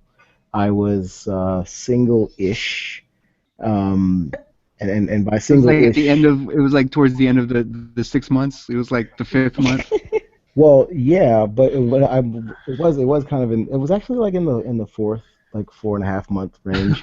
Oh But God. I say single-ish because she went to school out of state, and so Oh, it's different area codes. yeah, so it was Yeah, different yeah. Fair area game. code. So And I that's was okay. it's fair game, right? Yeah, exactly. Lord knows what she was doing. I have no idea, and I didn't really care. So I called her on Valentine's Day, wished her a happy Valentine's Day, and we did the whole that whole spiel. And a friend of mine had just broken up with his girlfriend, and about a month before, and he was still kind of bummed out about it or whatever. So we come into the city, got a whole group of the guys together, and we went and played some basketball and hung out, and then finally decided, hey, let's just go out and like take this guy out for the night. And but we didn't have much money, so. We didn't really have many options of what to do or where to go and stuff like that. It was about four or five of us. So, we went and hit up a place in New York called Dallas BBQs. I'm sure you guys have all known about it. It's a BBQ Uh-huh. spot that's pretty inexpensive, pretty reasonable prices and stuff like that. So, we went there, and while we were sitting there, the six of us, we actually struck up a conversation with a table of ladies that were sitting about two tables down from us. And we struck up a really nice conversation with them, and everybody was having a good time and drinking, throwing them back and drinking. And he had a really fun time. And we didn't wind up getting any numbers or anything like that, but we left there, and as we were leaving there, we jumped into a cab, and we were like, with the last 20-25 bucks, we're just going to go to this guy's house and hang out for the night and like just drink and have a great time. So we get in the cab and we're riding uptown, and we stop at a light, and one of my boys sitting in the back seat, because I was sitting in the front seat, one of my boys sitting in the back seat is like, yo, let's just get out right now. He's like, get out, let's get out the car right fucking now. And we're probably like 40 or 50 blocks away from the guy's house. We have no idea what the hell we're doing. We're still like somewhere in Midtown, and we're wondering like why the hell are we getting out? He's like, dude, let's just get out the car right fucking now. So we get out the car. The driver we pay the cab. The driver pulls off, and we're looking at the guy, and we're like, dude, what the hell? Well, why do we get out the car? And he proceeds to open up an envelope, and there's a $450 in an envelope that he found in the back seat of that cab. So needless to say, Oh. we took that money, and we went and made it rain in the strip club. Yes. We Yes. went and made it rain in the strip club on Valentine's Day evening, and that was my friend was super happy. He was super excited. We gave him the bulk of the money, so we gave him like out of the $450, we gave him like 150, and then the other five of us just shared the other 300, and he was able to do whatever he wanted and have as many drinks as he wanted, and just spend to his heart's content, and so he had a really good time. So it was cool. I mean, it was just a cool, Valentine's Day night. Everybody went home, happy, a little hammered, happy, and everybody was able to afford a cab home on their own rather than having to go to some guy's house and hang out there. So it was that was it. That was probably the most memorable Valentine's Day I ever had. It had nothing to do with the date or anything like that. Cool. That's a nice way to spend it. Spend it with cinnamon and spice. You know? Her name was Alizé. Oh, Alizé. Oh Oh, my Wow, what that's was I thinking? God. that Her What is was I name was thinking? her name was Alizé, and then her friend's name was Diamond. Okay, Diamond. Diamond And Alizé and pearls. Hey, that's a Diamond. It good just name. gets Pearls. even better. Those were Yeah, awesome. like now you could say you had diamonds and Alice for Valentine's. There you go. I didn't have them. If I'd had 200 more bucks, I might have. Johanna, any Valentine's Day story you want to share? Uh, just that my daughter was conceived on Valentine's Day, and my obstetrician did not believe me. And so That's awesome. yeah, Aviva was like deliberately, like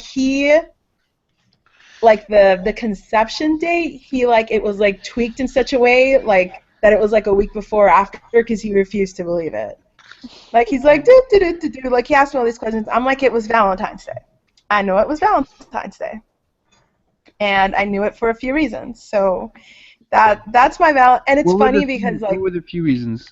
Like I mean I imagine I know one of the reasons. What were the other two? Uh, Because they had sex on Valentine's Day, Lorenzo. That's the one reason I That's knew. one. Malik. That's one. uh, They didn't have protection. That's second reason. I mean, we were trying. It's gonna sound weird. It's gonna sound very like hippie chick like, but the day after, like I felt myself ovulate, and there was What this. does that feel like? Tell us about what that feels like, Johan. Yeah, I can actually, because I feel it all the time. I don't know how. I don't think a lot of this should make it into the show, but Don't tell Joe how to edit his show. okay. Well, he can. It's fine. I don't mind talking about my ovulation. It just feels like it's like this. It's like a marble of pain, but it's pain for me because of a few other reasons. Just sliding down the fallopian tube, like I can just feel it when it happens.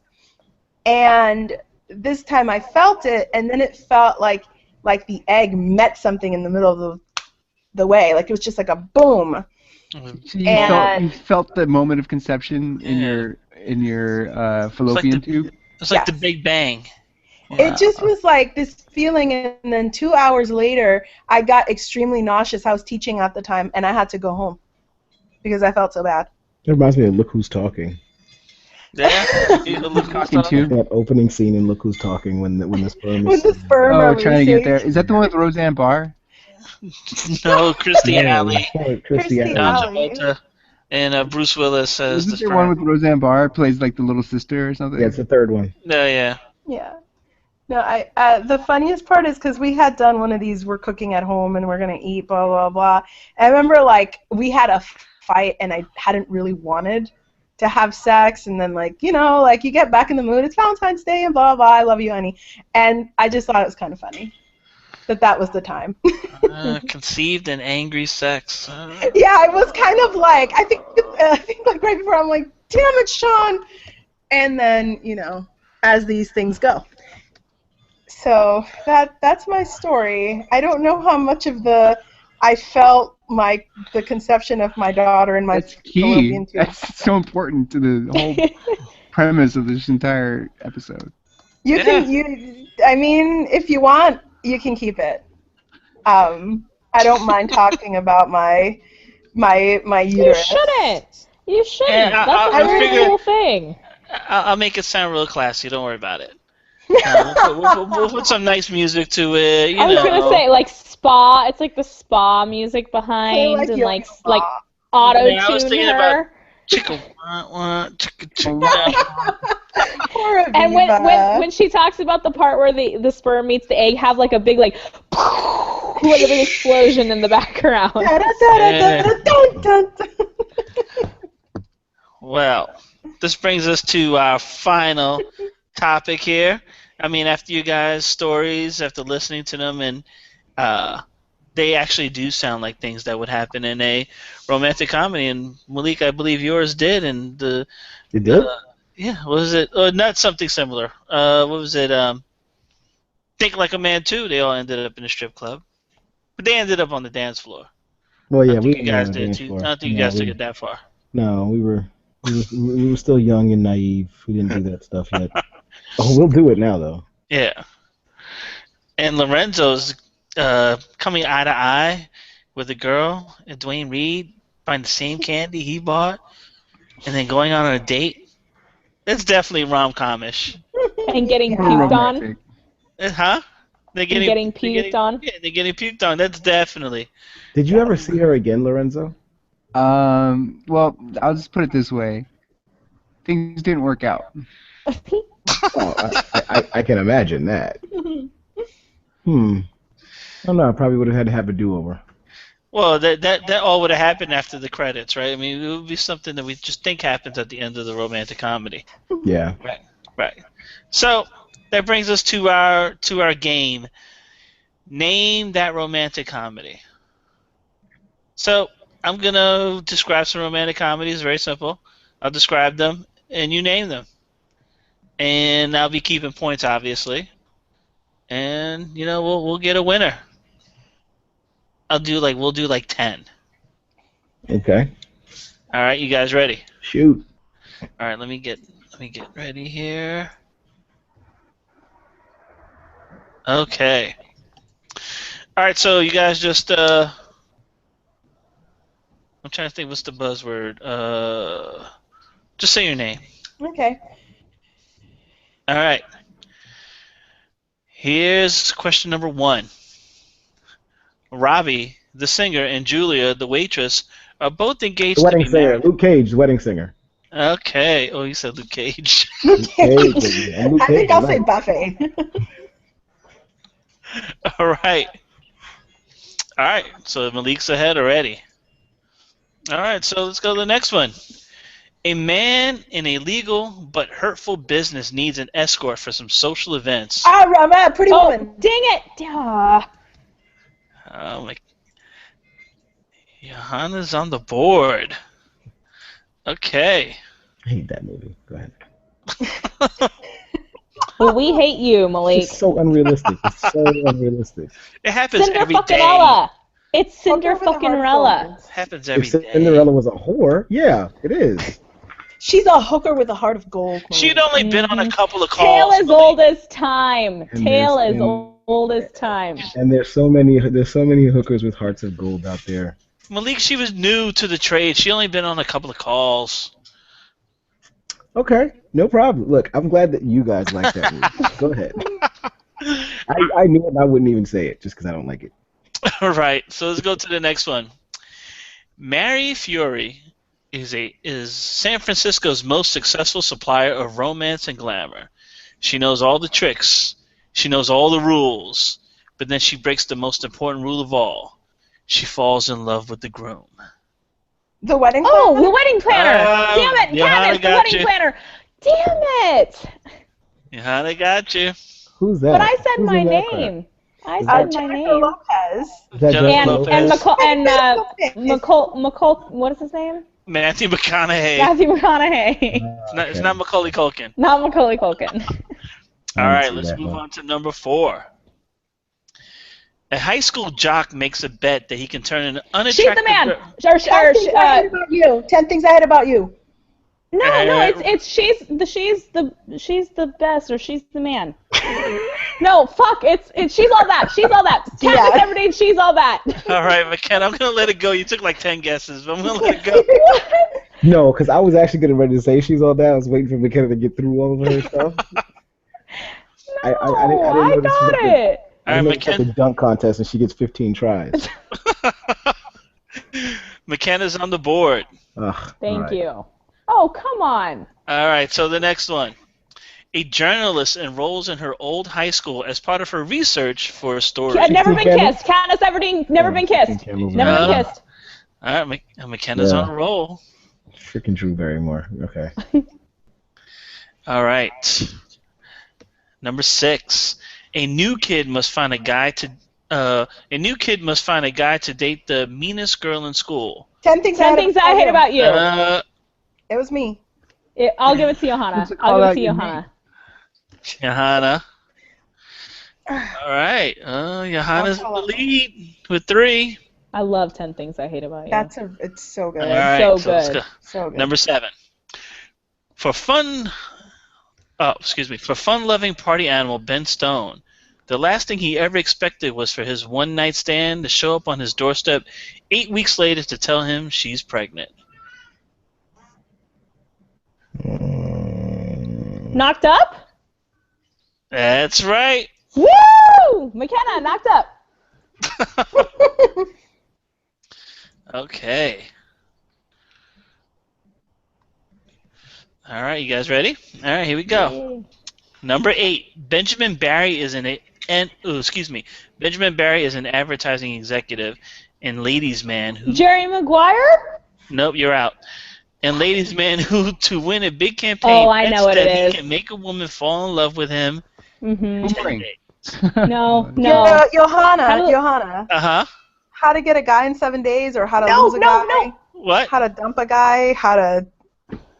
What's the title, Johanna? How to lose a guy in 7 days? 10 days? Yes. Which one is it? How to lose a guy in 10 days? Okay. Oh, Lord have mercy.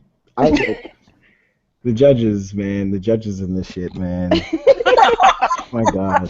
Is Lorenzo a judge? I haven't heard him pipe up. I said boomerang. I'm like the worst at naming things.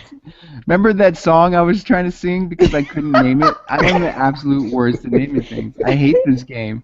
It's a stupid game, and I don't want to play. I'm opting out of this game because it's stupid. Yeah, Lorenzo's not good at these games. All right, let's go to question number 9. A senatorial candidate falls for a hotel maid, thinking she is a social. Made in Manhattan. Made in Manhattan. Malik got it. Another Jennifer Lopez movie. There's a lot of Jennifer Lopez movies on this list. I did Jennifer 2. Lopez. There was 2. Jennifer It Lopez. feels like a lot. Oh my God, you know it? My name is Jennifer I love my taco and my burrito. My taco. I think I find this offensive. I'm offended. All right, question number 10. You guys ready? Yes. Okay. Yeah. Devastated Peter takes a Hawaiian vacation in order to deal with the recent Sarah break- Marshall. Forgetting Sarah Marshall. McKenna Perry forgetting Sarah Marshall. Oh boy, McKenna, you just tied it up. Woo! So now we go to the tiebreaker, and this is for McKenna and Johanna only, because Malik, you're out. Yeah, whatever. The fact that they're not the leader of the rom-com guessing game, I think, is pretty comforting to them. Mm-hmm. No, I would have been had Joe not cheated in you guys' favor. It's perfectly fine though. Oh. You have to explain how I cheated in their favor. I love They it. I got love how like- they got like- when Malik gets passive aggressive. They got like 9 guesses and shit. Like they got a whole bunch of guesses. Johanna got the number of dates wrong. Like she was like 7 You dates. should have just 6 jumped dates, 4 right in, dates. Malik. You just gave I the was- right answer. I was being a nice guy. I was giving him the See? opportunity. What did Hey, we talk what did about we on your learn show, on Malik? your show, Malik? Yeah, nice guys finish last. I Remember was that. I was told that that's not true. It's not true. They lied. I It's told you, not. never listen to women. They just Clearly. lie to you. Clearly, No, hey, Malik, you have your dignity. We are fighting dirty. Yeah. apparently. We're riding dirty over here. All right, Riding dirty. this is for all the Riding marbles. dirty. All the marbles. You guys ready? Yes. On a weekend trip to Hawaii, a plastic surgeon convinces his loyal assistant to pose as his Oh, soon-to-be shit. divorced wife in order to cover Oh, up the careless lie he told Just to go his with it. rich. McKenna Perry, just go with it.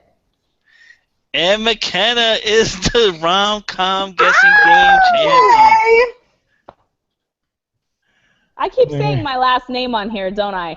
Yes. Yes. You do. Great. Can we bleep that out? Can we put the Katniss Everdeen whistle again? The whistle every time I say it. So McKenna, you win 5-4. Would you like to know what you've won? Yay! Is it a saddest date ever? Watching No, it's a rom-coms lifetime alone? supply of caught in the net tuna. I don't know. You win nothing.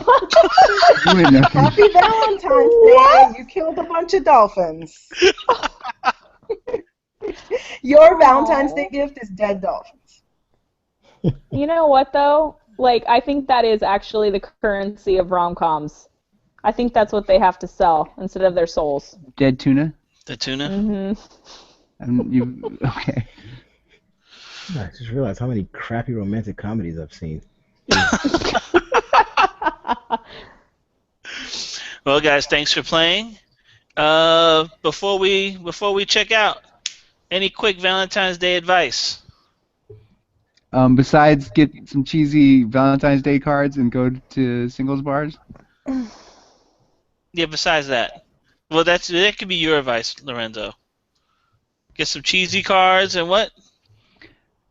Go to singles bars where they Go to have singles those, bars. like We Hate Valentine's Day events and find a nice girl and write her a cute little note on the Valentine's Day card and give it to her. And then she'll go home and sleep with you in several different positions other For 6 than hours. the one in the bed Okay.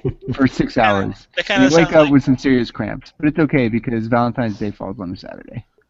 There you go. So you got Sunday to rest. Malik, any advice? Valentine's Day is the one day where chocolate covered strawberries is an actual food group. Enjoy it. Have a great time. drink to your heart's content. Try not to vomit on anybody in a cab, and yeah, you know. And if you're married, just don't do shit. Chill out, relax. Watch Valentine, the movie, the slasher films. I like it. It's just a slasher film about Not to be Valentine's Day. confused with Blue Valentine. Don't watch Blue No, Valentine. don't watch that. Don't watch that. Watch Valentine's, David Boreanaz, and a couple of other people that I don't know that die. So yeah, go watch that. I watched that. I saw that movie. I like that movie. It's a lot of fun. Denise Richards dies in that movie too. Yeah, he. In the end, it turns out he's the killer. Sorry, spoiler alert. See, is he? But is he though? See, there's Yeah, always he a is. question at the end about whether or not There's he no really question. was. He's the killer. Anyway, Anyway, Johanna, any quick advice before we go? Yes, 50 Shades of Grey is a piece of shit that people keep trying to compare to other wonderful BDSM films, and it is nothing but fan fiction trash, Twilight fan fiction. That said, I'm probably going to go see it. I think the movie is probably better than the book. And if I go see it, I'll review it on the show. I'm Chances curious. are I'm I curious will to be know. seeing it this weekend myself. I'm So, curious. I'm curious to know Johanna's list of other great BDSM films. I think you should bring that to the next show when you do the review. Yeah, you can write a blog about that. Yeah, it sounded like you're you've done in-depth analysis Right. expert on it. I've done more than that. Oh, I don't want to hear about it. No, Johanna, don't tell me. Yeah, you've heard McKenna talk about having sex for 6 hours. Like, I don't know. It's different. how is He it different? doesn't have to sit next to McKenna every day. That's He will tomorrow.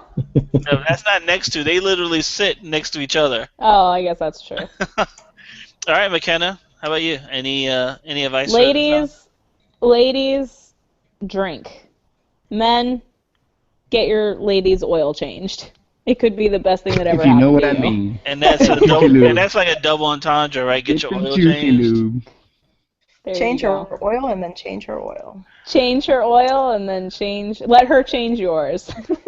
All right, cool, guys. Thanks for joining us tonight. We have Johanna's up next with the Afterlife show. Is that correct? Yes. Yeah. I think I see dead people. So you get to find out what happens after you die after 6 hours of sex. That'll be definitely be on the agenda. Can you die with a boner? That'll be one of the questions. Oh, God. Yes, you can. Yes, rigor mortis. All right. You ever seen Clerks? You know you can. Yes, you should, yeah. All right. Thank you and good night. From the Agents of Helm, I am Just Joe, Johanna, Malik, McKenna. Take care and tune in next time to the What about Agents of me? Helm. You didn't say. Oh. Let me do it again. I told you. Everybody forgets about me, Joe. Everybody forgets Lorenzo. You're the run. Oh, no. Let me do it again. Poor Lorenzo. I think you should leave it like that, because that's just the truth. All right. Sums it up. Thank you for joining us. We are the Agents of Helm. We have Johanna, Lorenzo, Malik, and McKenna, and I'm Joe. Have a good night. Talk to you soon. Later. Holy shit, Katherine Heigl was in Valentine? Yes. I gotta watch that again. Was Joe. she the lead? I don't know. We should keep that I'm in. telling you. Look, did you get the link I sent to the chat in our Hangout? No. Yes, you did. It's right there. I got it, but I haven't looked at it. Just click on it. Just click on it, please. Because I know you know this song. Okay. Hey, she wasn't- Let me stop the broadcast. She wasn't the fat girl.